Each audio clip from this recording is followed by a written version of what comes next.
Entonces, creo que igual estos fitopatógenos, pues, eh, para la zona en la que nos encontramos, pues, para muchos es desconocido, ¿no? Pero vamos a platicar algo sobre ello. Entonces, ¿qué son los fitoplasmas, no? Entonces, son esos, al inicio se llamaron organismos tipo micoplasmático por la semejanza que tenía con los molicutes o micoplasmas en animales. Son procariotas, que son procariotas, pertenecen al grupo de las bacterias, o son bacterias. Se asemejan en morfología a lo que son los micoplasmas en animales.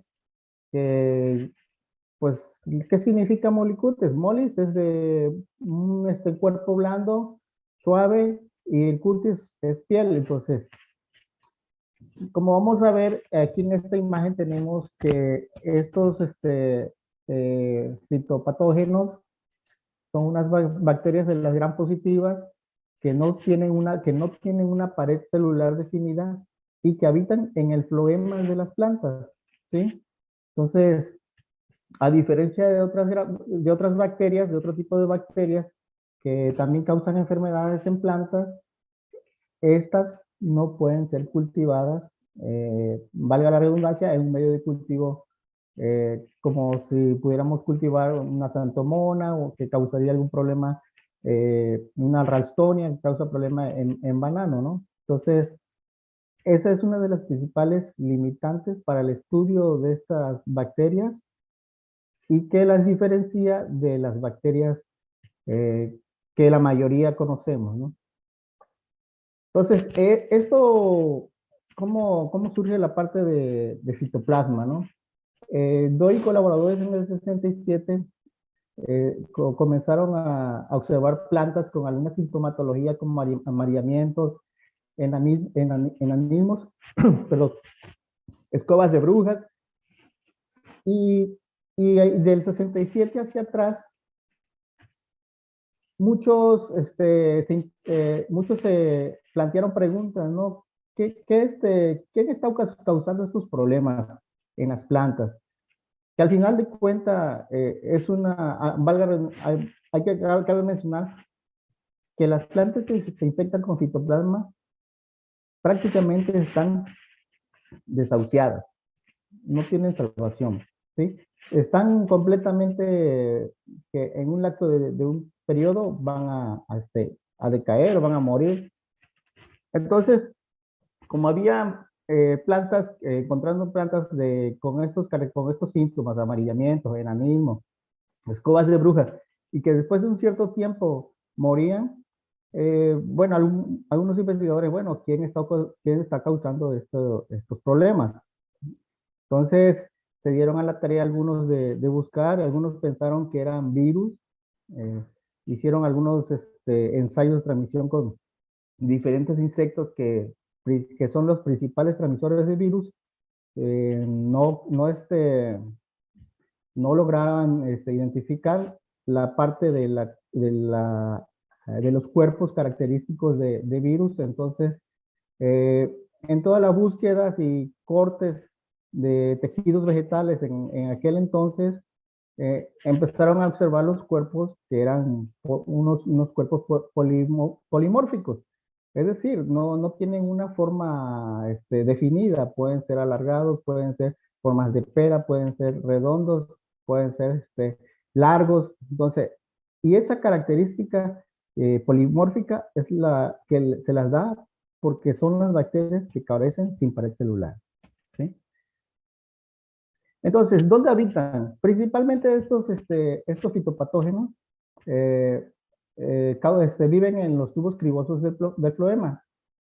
Sin embargo, para que pueda ser transmitido de una planta o pasar de una planta enferma a una planta sana o de una planta enferma a otra enferma, necesitan de un insecto, ¿sí?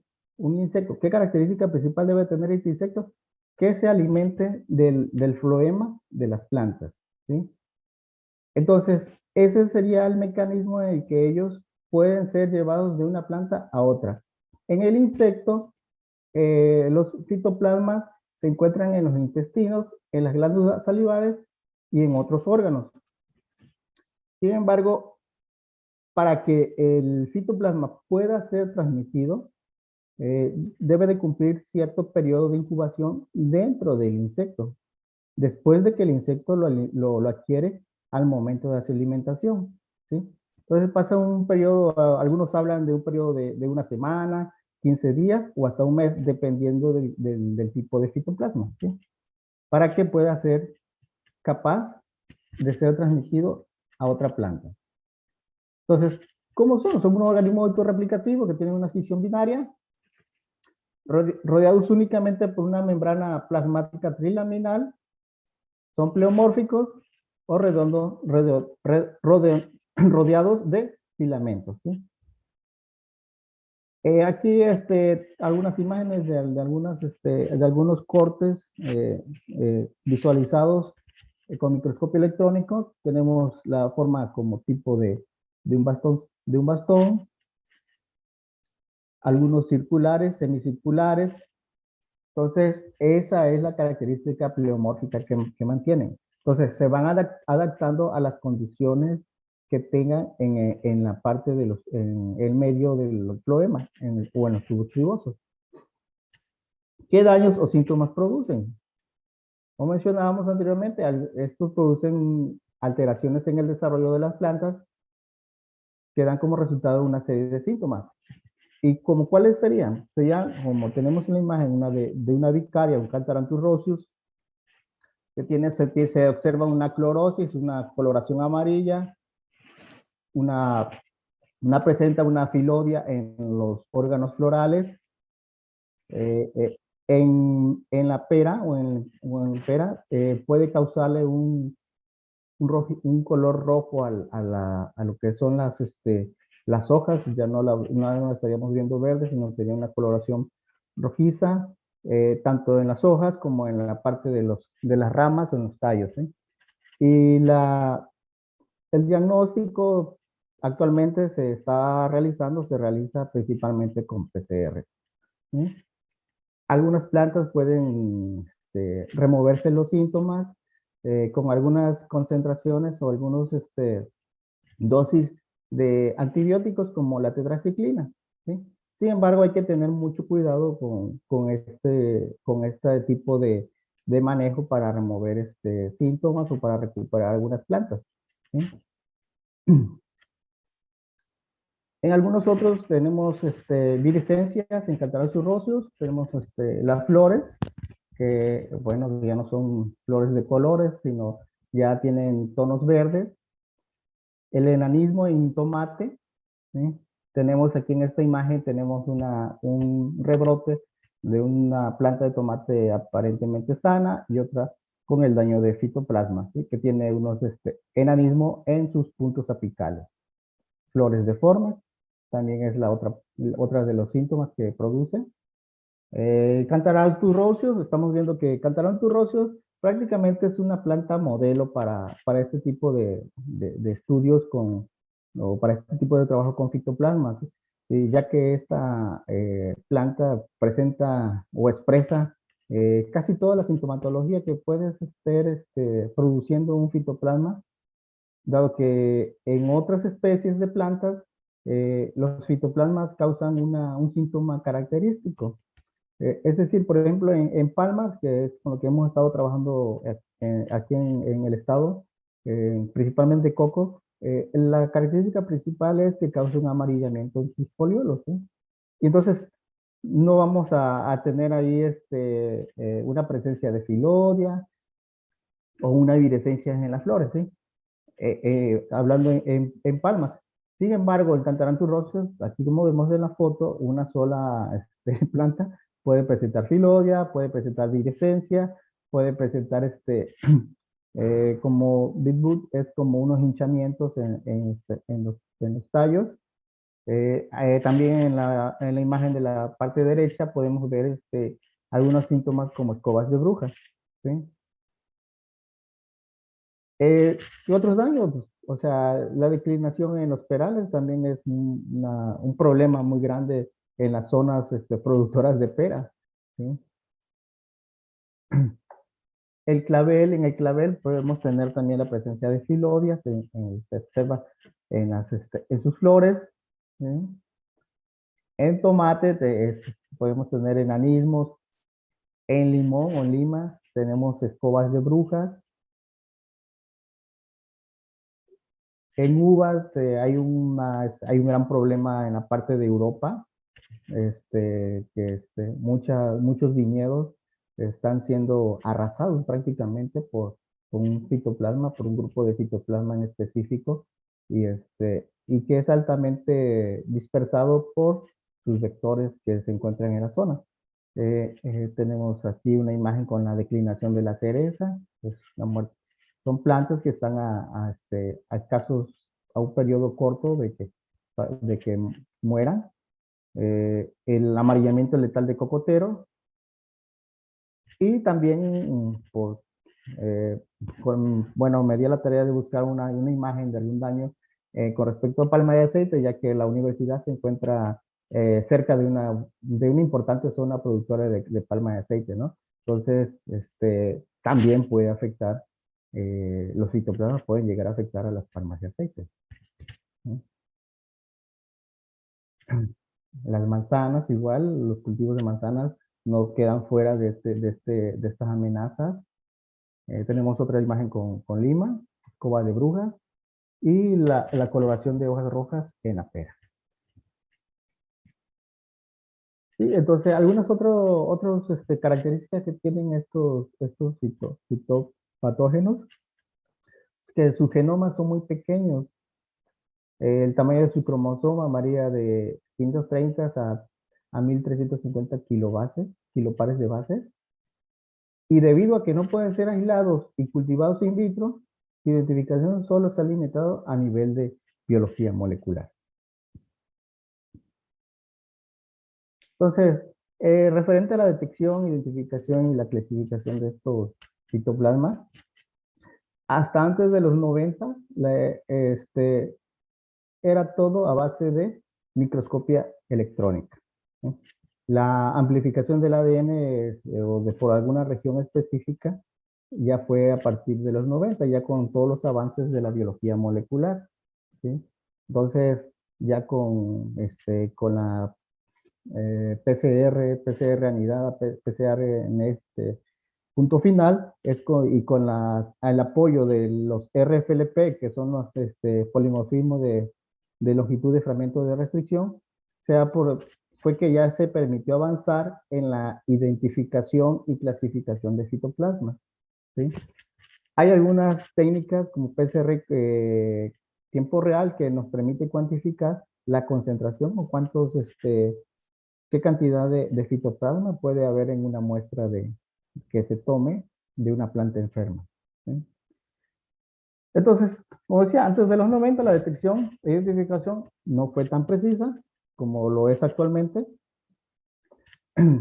Y de los criterios utilizados para diagnosticar las enfermedades con posible origen fitoplasmático, pues eran principalmente dos, que era la presencia de síntomas característicos de un fitoplasma en una planta enferma. Era un primer punto, un primer criterio que decíamos, bueno, si observan una planta que tiene filodia, que tiene virescencias en las flores, tiene enanismo, tiene escobas de brujas, ya tenemos, palomeamos este criterio, ¿no? Entonces, ¿y cómo corroboramos esa, eh, esa sugerencia que nos están dando los síntomas? Pero bueno, entonces ya se observaban con los cortes muy ultra finos en microscopios electrónicos, ya sí se observaban los cuerpos que eran los indicadores de la presencia de fitoplasma, en este caso de la imagen, pues son redondos, ¿sí? Entonces ya se decía, ¿no? O se diagnosticaba, bueno, esta planta que está enferma presenta este síntoma y se observan en microscopio electrónico estos cuerpos en la parte del floema, entonces el diagnóstico es que está enferma con fitoplasma, ¿sí?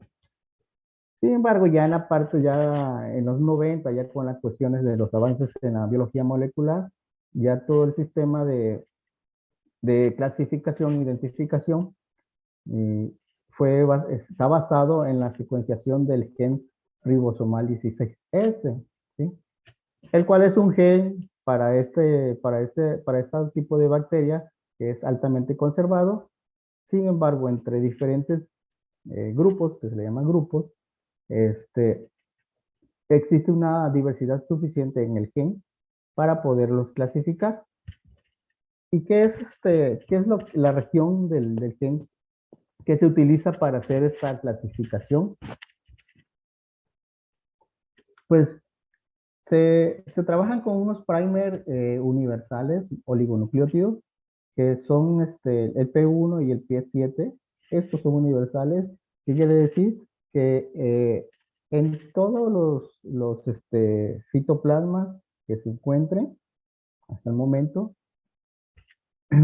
estos primers van a reconocer este fragmento del gen 16 ribosomal S, ¿sí? Y parte de la región intergénica con el gen 23, ribosomal 23S, perdón, ¿sí? Entonces, lo que se hace con la parte de PCR, biología molecular y PCR, es amplificar solo esta región, donde desde el P1 al P7, estos primers van a reconocer ese lugar o ese sitio en ese gen que va a ser un recorte prácticamente. Va a recortar como vamos a imaginarnos una tijera, recorta este fragmento desde P1, perdón, hasta P7, ¿sí? Y este fragmento con cuestiones de hacer este PCR se amplifica en millones de fragmentos, solo esta región, cuando el citoplasma está presente en tu muestra, ¿sí? Posteriormente se hace otra PCR de la primera que se hizo para hacer ya una parte más específica de este gen y es R16F2N, R16R2, que es un fragmento mucho más pequeño, que es de 1200 pares de bases, ¿sí? Entonces, ya con esta amplificación, con biología molecular, se hace la parte de caracterización, ya con las cuestiones de bioinformática, se puede hacer la diferenciación de estos grupos de fitoplasma, ¿sí? Entonces, hay una serie de primer que ya están en la literatura, que ya han sido evaluados en diferentes partes del mundo y que algunos son específicos para algún grupo de fitoplasma, otros son universales, es decir, que va a pegar o va a amplificar todo tipo de fitoplasma. Entonces, la clasificación se ha basado en este gen, 16S ribosomal. Los fitoplasmas se clasifican en una especie de candidatos fitoplasma, ¿sí? Según el porcentaje de identidad de la secuencia. En este gen 16S ribosomal, ¿sí? Entonces, tenemos tenemos la clasificación de citoplasma. Estos se clasifican 16SR, que corresponde al gen con el que se ha estado trabajando toda la cuestión de citoplasma. Y ya el número romano 1, 2, 3 son los grupos a los que pertenecen. Y las letras B, I, B, D, estos se refieren a los subgrupos que hay dentro del grupo, ¿sí? Y bueno, aquí marqué en rojo algunos grupos y subgrupos de fitoplasma mm, a manera de ejemplificar la importancia comercial principalmente, ¿no? Cuánto puede estar produciendo en daño estos fitopatógenos. ¿Por qué? Porque, por ejemplo, al tomate, aquí le hice un brote grande, es como tipo escoba de brujas que producen tomate, escoba de brujas en lima, hay un mosaico en papaya que es producido por un fitoplasma, en las peras también, en los árboles de peral, en los árboles de manzana, hay una declinación de la pera y todos estos nombres que están aquí, por ejemplo, el enano, el enanismo amarillo del arroz, ¿Cuál es está indicando o nos da una idea de qué síntoma es el que está produciendo en el arroz? ¿Sí?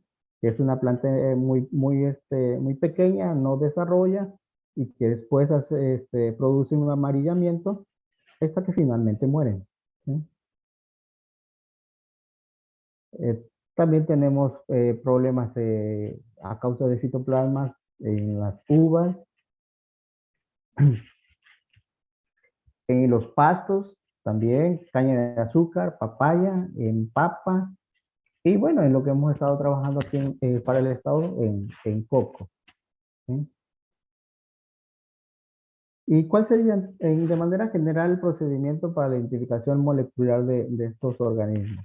Entonces, es tomar una muestra en campo de las plantas que tienen síntomas, hacer la extracción del ADN, después de extraer el ADN, diluir el ADN a una cantidad, bueno, aquí recomiendan en promedio 20 nanogramos por microlitro, ¿no? Para que posteriormente se realicen PCRs con los primers universales, P1, P7, otra PCR anidada, que igual pueden ser con este par de primer o con algunos de los otros par de primer que mostré en la tabla anterior. Y finalmente, bueno, no finalmente, después de este proceso de cuestiones de laboratorio, se hace un gel de agarosa en el cual, si colocamos 15 muestras de plantas que están eh, sospechosas porque tienen una sintomatología parecida a las que producen los fitoplasmas, entonces, y después de correr, de hacer la extracción de ADN, de hacer la parte molecular, amplificaciones del ADN en laboratorio, se observa en un gel de agaroso, de agarosa, perdón, si amplifica o no amplifica el gen o una banda que sea la característica del fitoplasma, ¿sí? Entonces, si no amplifica, pues no tenemos presencia de fitoplasma y hasta ahí terminamos. Entonces, ¿pero a qué me refiero con esto que se amplifica o no amplifica?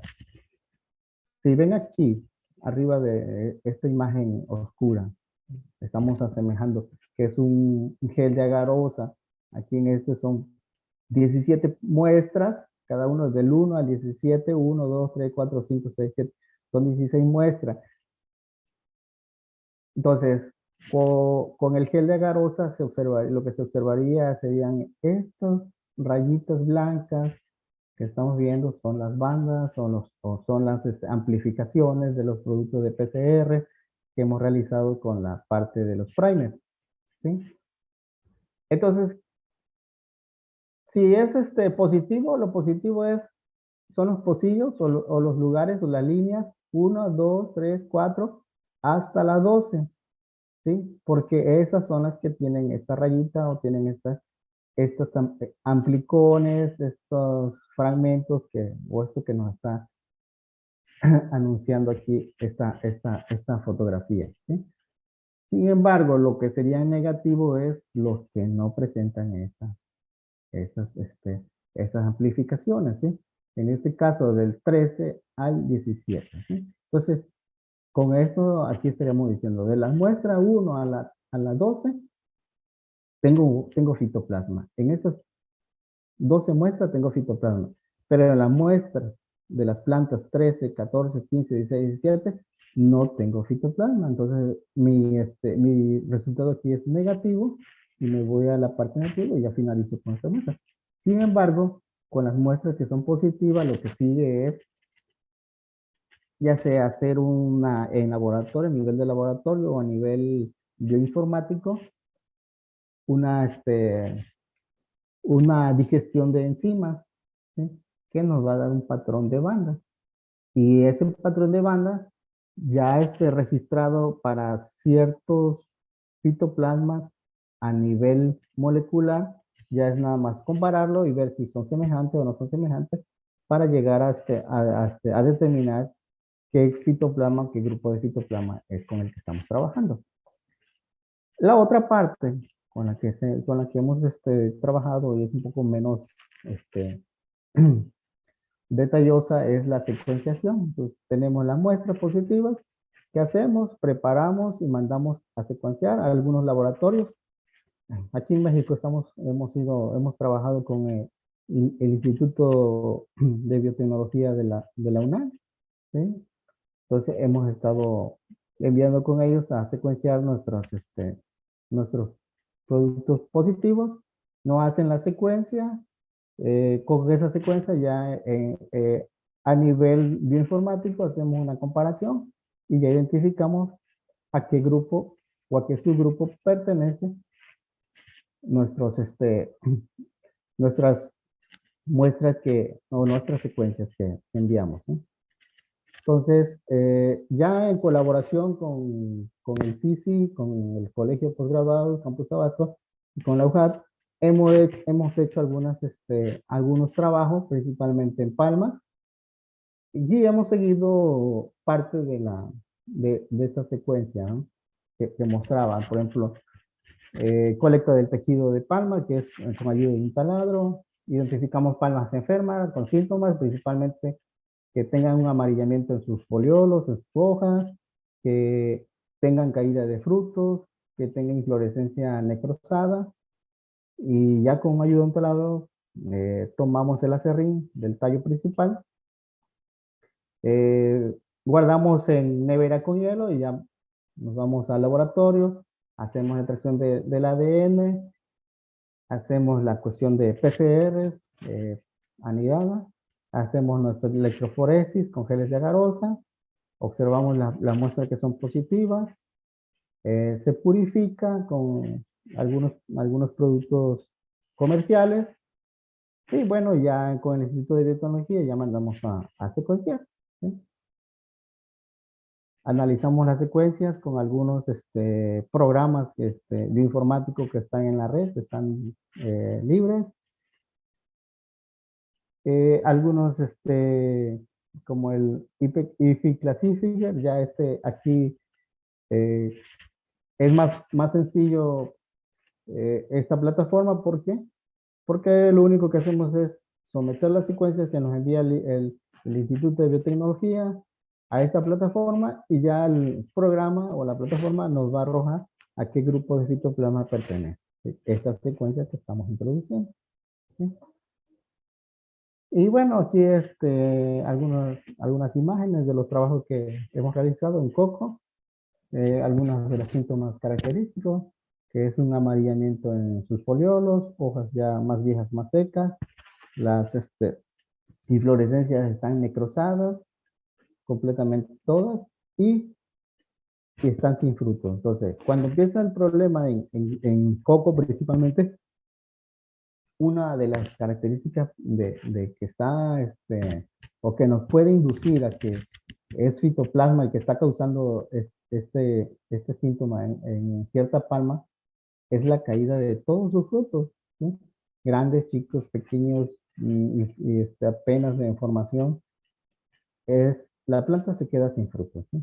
Luego, a un cierto periodo de 2 o 3 meses, en las inflorescencias, las que están o las que deberían de abrir están necrosadas y ya comienza el amarillamiento de forma ascendente, ¿sí? Eh, Muchos conocemos a estas palmas, las hemos visto en los parques, las tenemos en los arriates de nuestras casas, del vecino.